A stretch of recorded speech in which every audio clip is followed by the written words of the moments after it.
الى فتره الستينات جدا. انت ناصري؟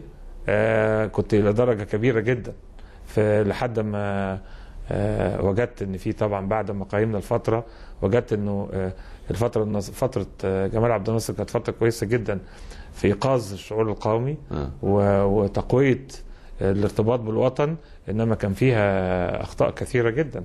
اختارها طبعا حرب 67 كانت مأساة. قبل ما تخش الوزاره هل كنت تنتمي لاي حزب سياسي؟ لا. ولا حتى الحزب الوطني؟ لا.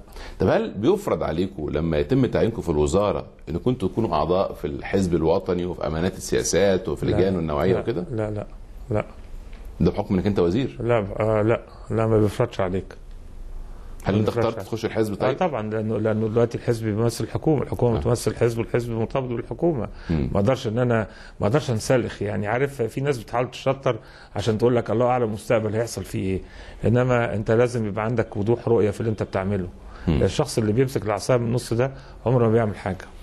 ايه حقيقه ان الحكومه الحاليه حكومه الدكتور احمد نظيف فيها تربيطات، يعني فيها لوبيز، يعني في مجموعه مع بعض ومجموعه مع بعض ودي ليها مصالح ودي ليها مصالح ودي ليها اجندات ودي ليها اجندات، وبدا يطفو على السطح ان في بعض الخلافات الداخليه بين بعض الوزراء؟ لا بص، بص اي حكومه في العالم لما بتبدا بيبقى فيها درجه معينه من التوافق والانسجام. انما مع مرور السنوات، ده حكومتنا او اي حكومه تانية، كل واحد بقى بينشغل بالحته بتاعته اكتر بدرجه اكبر، فبالتالي ممكن جدا تجد انه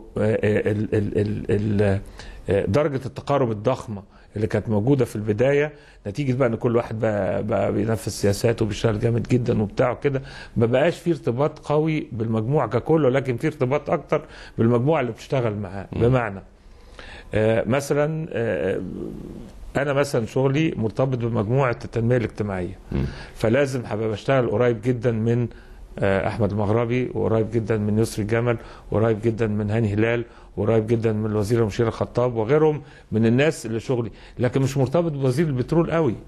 يعني خدت بالك، يعني ما فيش بيني وبينه شغل كتير. بس انا سؤال تاني دكتور حاتم بعد اذنك، هي فكره البعض يشعر ان التربيطات او الخلافات المستتره دي ليست خلافات العمل، لكن يتزعم هذا الفريق وزير معروف مش هسميه ينتمي الى طبقه رجال الاعمال، ويتزعم هذا الفريق وزير معروف ينتمي ايضا لطبقه رجال الاعمال، والصراع على كرسي رئاسه الوزاره. تعقيبك ايه؟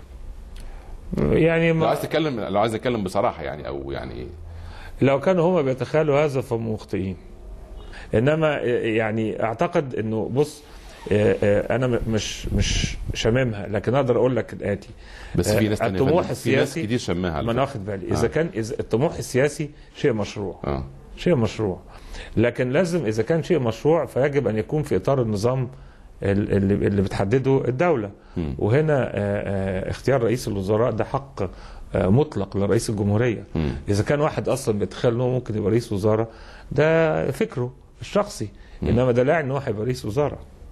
لا يعني. إذا رحل دكتور أحمد نظيف، هل تعتقد أنهم سوف يبقوك في منصبك كوزير الصحة؟ ده متروك للسيد الرئيس.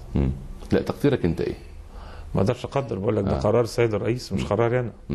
الفترة اللي فاتت دي وأنت يعني بدأت تواجه مشاكل ميزانية وتمويل وغيره، وأعتقد دي المشكلة الرئيسية في وزارة الصحة وغيرها من وزارات زي التعليم. هل جالك في لحظة فترة كده قلت أنت ما تقدم استقالتك وتخلص؟ اقدم استقالتي لا، انما اعبر عن ضيقي وغضبي واصر على اللي انا عايزه ونتيجه هذا الاصرار اخذت حاجات كويسه يعني. انما مانيش من النوع اللي هو ايه انفعالي قوي فاقدم استقاله عشان انا غضبان ومقموص وكلام اللي هو كلام الاطفال ده. انت كراجل اداري اتعلمت الاداره الصح، انك انت عارف ان في توازنات لازم تتحقق، انما تبذل اقصى جهد انك انت تاخد الفلوس اللي انت محتاجها، بس المهم تعرف تصرفها. خلي بالك في ناس انا لاحظتهم بيطلبوا فلوس طول الوقت بس في النهايه ما بيصرفوهاش، لان اليات العمل بتعوقهم ان هم يصرفوها. هم نيتهم كويسه قوي ان هم يصرفوا بس ما بيصرفوهاش. انما الشطاره انك انت تاخد فلوس وما تخليش ولا مليم يرجع الخزانه تاني. ودي مش سهله في الحكومه. والا دكتور يوسف بطرس غالي هيجي السنه اللي بعدها ويروح منزل لك المبلغ من الميزانيه. بالظبط. فانما الدكتور يوسف طبعا يعني مركز معانا جامد جدا. والله ربنا يجعل الكلام ده خفيف عليه وعلى ضرايبه. لا بس عايز اقول لك حاجه، بص هو يعني انا يعني مع الدكتور يوسف انت ممكن تختلف في العمل اليومي، لكن بلا شك ان انا بتكلم بقى على المستوى الشخصي ان هو من اذكى الناس اللي قابلتهم في حياتي، وان هو فاهم شغلته كويس جدا جدا جدا. حضرتك خريج كليه الطب في عام 1975. مظبوط. كلمني عن نشأتك، عن بدايتك، عن والدك ووالدتك. انا مواليد 51 من اسكندريه، وعشت في اسكندريه لحد ثالثه اعدادي. كنت في مدرسه النصر في الشاطبي، وبعدين جيت القاهره هنا. والدي اتنقل القاهره هنا، هو استاذ كان في جامعه اسكندريه، استاذ في كليه الزراعه، ووالدتي برضو استاذه كانت في كليه الزراعه في جامعه اسكندريه. وبعدين نقل هنا في 66. جيت هنا في اولى ثانوي، وكملت الثانوي في المدرسه الانجليزيه في مصر الجديده. وبعدين دخلت كليه طب جامعه القاهره سنه 69. هل دخلت طب عشان مجموعك كان عالي ولا انت عايز تبقى دكتور؟ انا كنت اول مدرستي بس ما كنتش عايز ابقى دكتور. انا اما طلعت نتيجه الثانويه العامه كنت في النمسا في معسكر شباب، فما كانش انت عارف امير لا موبايل ولا تليفونات، ما كانت مصر دي ايدك والارض في التليفونات يعني. فابويا بعت لي تلغراف قال لي مبروك جبت 91.5%. كان امير اول الثانويه العامه جايب 93. فالمهم قلت لهم، فبعت لهم تلغراف قلت لهم اقتصاد وعلوم سياسيه. كويس. فالمهم ايه، ما ردوش عليا. انا بقى كملت الصيف، يعني قعدت يوليا، النتيجه كانت دايما تطلع 20 يوليو، حاجه قبل عيد الثوره. كملت بقى لحد اواخر اغسطس اوائل سبتمبر، ورجعت مصر. لقيت ابويا حاططني في كليه الطب.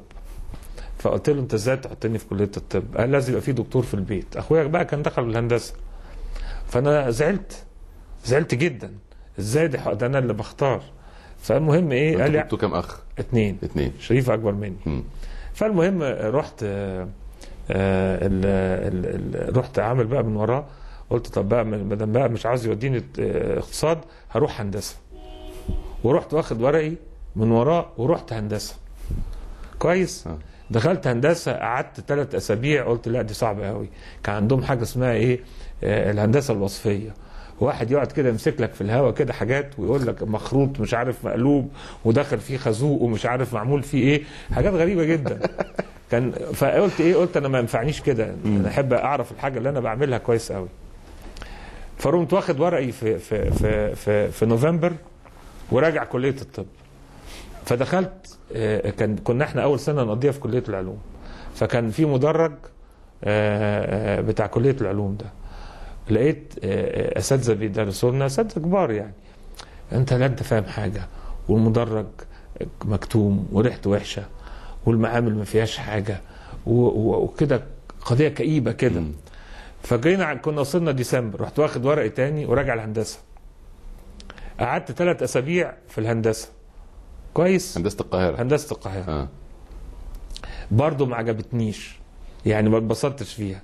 فرحت واخد ورقي تاني وراجع كليه الطب. فالراجل بقى المسجل بتاع الكليه قال لي لو جيت هنا مره تانيه انا هتاكد بنفسي انك انت ما تكملش السنه الدراسيه، هبوظها لك. فخدت ورقي بقى ورجعت الطب واستقريت. والحمد لله يعني عملت كويس في الكليه، يعني كمان انها كانت كليه علوم. كانت تقديراتك ايه بقى؟ امتياز. كل حاجه يعني. كنت ثالث الدفعه. برغم ان جيت يعني كنت متاخر، يعني بدات العام الدراسي فعليا سنه طبعا 9. والدك انبسط ساعتها بقى. هو كان زعلان منك اكيد. كان زعلان جدا. جدا جدا جدا، يعني لا تتخيل قهرته. قال لك ايه يعني؟ قال لك يعني لما قلت له مش هخش؟ انت عارف الجيل اللي احنا طلعنا فيه كان اهم حاجه يعني نسمع الكلام. دي اول حاجه. 2 لو هو استاذ في الجامعه دي كانت يعني الاعلى مرتبه في المجتمع. فكانت كان دي بالنسبه له، هو كان عاوزني انا ابقى استاذ في الجامعه زيه بس في كليه الطب. لان هو لما كان في الثانويه العامه ونجح كانت